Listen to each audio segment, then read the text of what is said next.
Welcome to Sports Talk. Hello, welcome to this Nick from Top Notch Sports, and today we're going to go over my 2022 linebacker scouting analysis. Bunch of guys to go over, right? We got one sheet, two sheets, and yes, we're going on to page 3 here today. So we got a bunch of guys to go through. I think there's about 15 or 16 linebackers I must cover. So let's hop right into it now. Again, be sure to leave a like and comment below so that I know who you want me to look at, or if you want a certain analysis or my explanation on somebody, you're more than welcome to hear it. And make sure to follow us, subscribe to us, and make sure to tune in on the live draft show on April 28th. All right, let's hop right into this right now. All right, here we go. Here's our 2022 linebacker prospects. All right, so first things first, here's my track record. Right in 2019, I had Devin White 1, Devin Bush 2, Mac Wilson 3, and TJ Edwards 4. In 2020, I had Isaiah Simmons 1, Kenneth Murray 2, Patrick Queen 3, and then Troy Dye 4.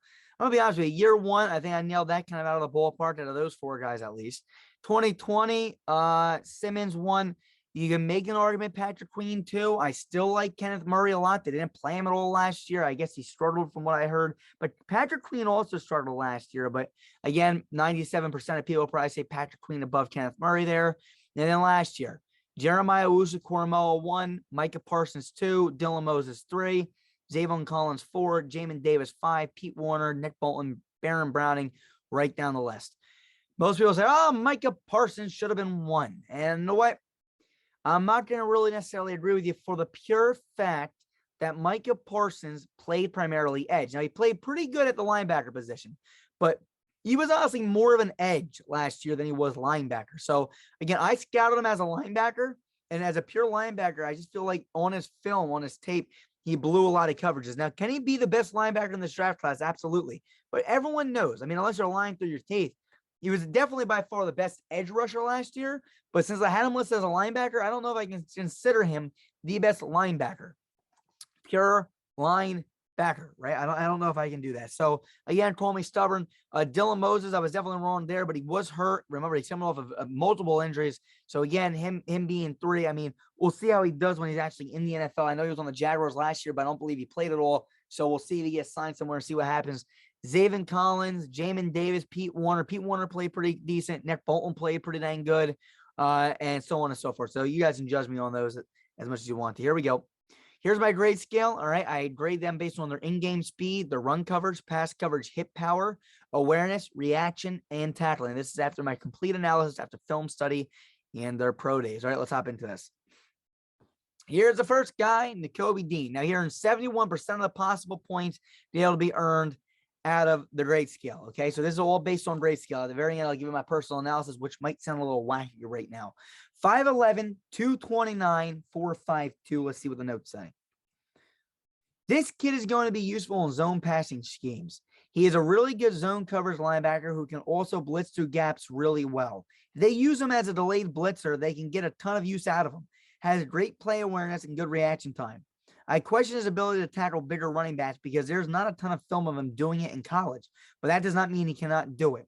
Mainly utilized as a fast coverage linebacker with superstar potential. The biggest knock on this guy would be his size. 5'11", 229, right? 5'11".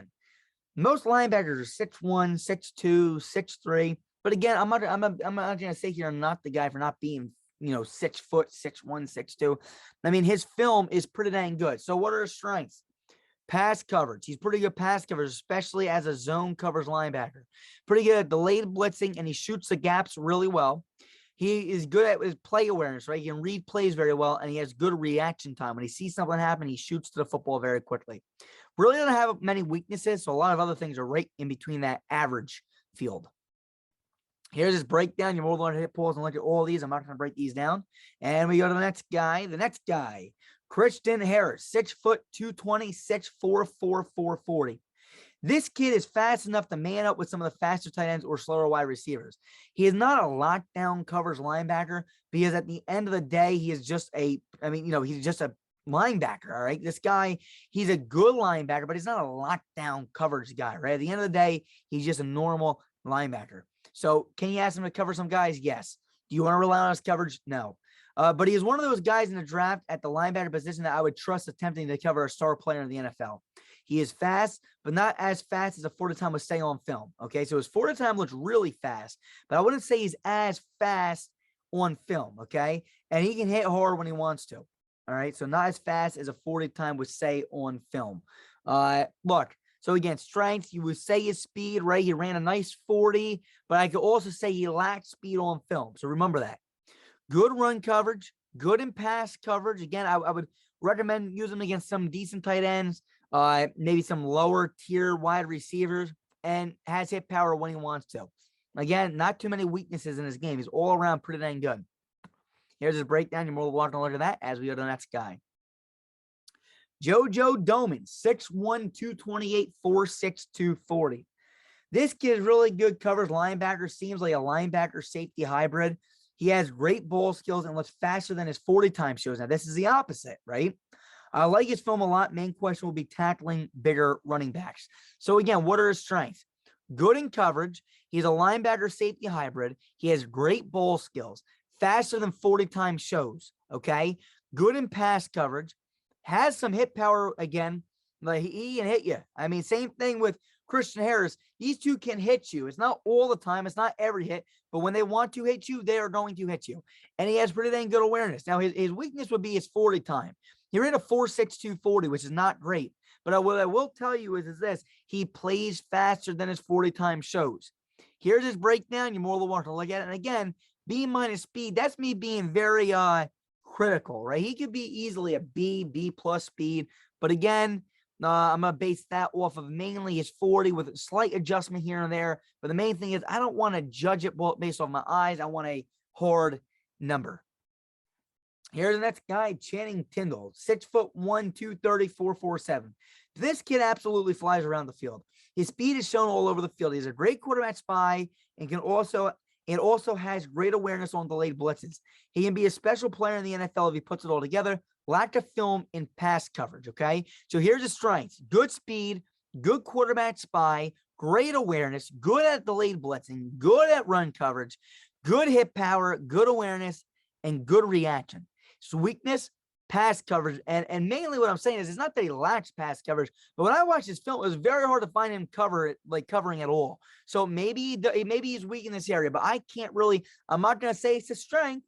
And I'm really not going to list it as a weakness, but I'm putting it out here for you guys to understand that, maybe he doesn't cover that often, right? That's definitely possibly a weakness of his. Now, again, I'm not going to say right now, here's in the video. I know right here it says weakness, but I'm telling you right now, it might not be a weakness. It may just be a lack of film. Here's his breakdown. You're more than welcome to look at that as we go to the next guy. Brian Asamoah, okay? What do I got on him? 6', 226, 4'5", 640. This kid is a linebacker safety hybrid if I've ever seen one. Does he have great coverage skills? No. He plays the linebacker position, but he's built like a safety. He has great speed. I personally think his speed should even be graded higher than what I'm going to grade it, okay? His 40 time does not do the justice, in my opinion. He is a great downfield tackler. He can read and react quickly. He is also a great delayed blitzer and a good quarterback spy. I think his speed allows him to have a lot of range, sideline to sideline football player. So again, his 40 time, in my opinion, is not doing the justice. I think that he has a lot of range, a sideline to sideline player. So what are his strengths? He's a linebacker safety hybrid, reads and reacts quickly, delayed blitzer, good quarterback spy, lots of range, sideline to sideline football player, good at run coverage, good hit power, good awareness, and good reaction. Okay. He really doesn't have that many weaknesses. Here's his breakdown. You're more than welcome to look at that as we go to the next guy. Quay Walker, 6'3", 241, 4'5", 240. This kid can do a little bit of everything. Good at delayed blitzing and also good at stuff in the run. His speed and size is going to make him rise up draft boards immediately. He is quick and he is a big linebacker. Most of his film I watched was him hunting down the quarterback and making some sideline tackles to stop the run. Not many coverage snaps on film I watched, but I will bet he will be able to do a decent job in zone coverage if he gets proper coaching. So here we go again, right? Real big guy, fast, can hit pretty decent. Okay. Good delayed blitzer, shows good speed, phenomenal size, and good reaction. Weakness, lack of coverage film. Okay, here's his breakdown. You're more than welcome to look at that as we go to the next guy, Devin Lloyd. Okay, now if you're like, wow, why is he this low? Well, let's go into his notes. 6'2", 237, runs a 4.66 40. This kid's a versatile player. Line up on the edge or as a linebacker. He can cover and rush the passer at times. While watching the film, I realized he can hit hard on occasion. He has good awareness, but just does not have some of the straight line speed some of the other linebackers have nowadays. So what are his strengths? He's versatile, can do a little bit of edge or as a linebacker. Good hit power when he wants to on occasions, and good awareness. Weakness lacks that straight line speed that you want to see.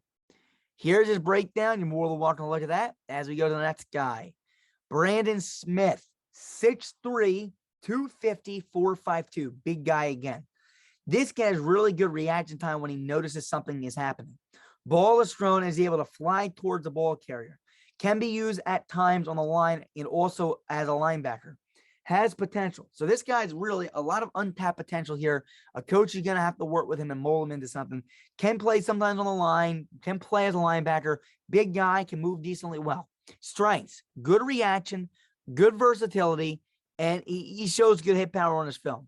Weakness, pass coverage, right? Not a lot of pass cover stats. More of a downhill guy, can rush off the edge, but not really great on the run stuff. I mean, in pass coverage. Here's his breakdown. You're more than welcome to look at that. And the next guy, Troy Anderson. Now, this guy's interesting. 6'3", 243, 442. Holy crap. This guy's 6'3", 240, runs a 442. Sounds like one of the best prospects in the draft. This kid is strange.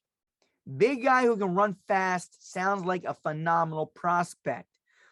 But the guy played quarterback in college as well. And he reminds me of Chaz Surratt from last year's draft. Extremely fast and agile, has great awareness as well, can cover sideline to sideline, but the issue for him is lack of experience. He at times hits like a pillow, and his tackling has to be refined. Great spot prospect, but a work in progress. This guy played quarterback just as much as he played linebacker on the tape I watched. So again, his strengths, extremely fast, extremely agile, and good awareness. And I think part of that good awareness is from playing quarterback. From that quarterback position, he kind of reads plays very well. His weakness is experience at the linebacker position. His tackling needs to be refined, and he needs to hit harder. I mean, he literally hits like a pillow. Here's his breakdown. You're more than welcome to look at that. Again, great prospect, but needs more experience here and needs good coaching. Here's the next guy, Chad Muma, 6'2", 239, 463, 40.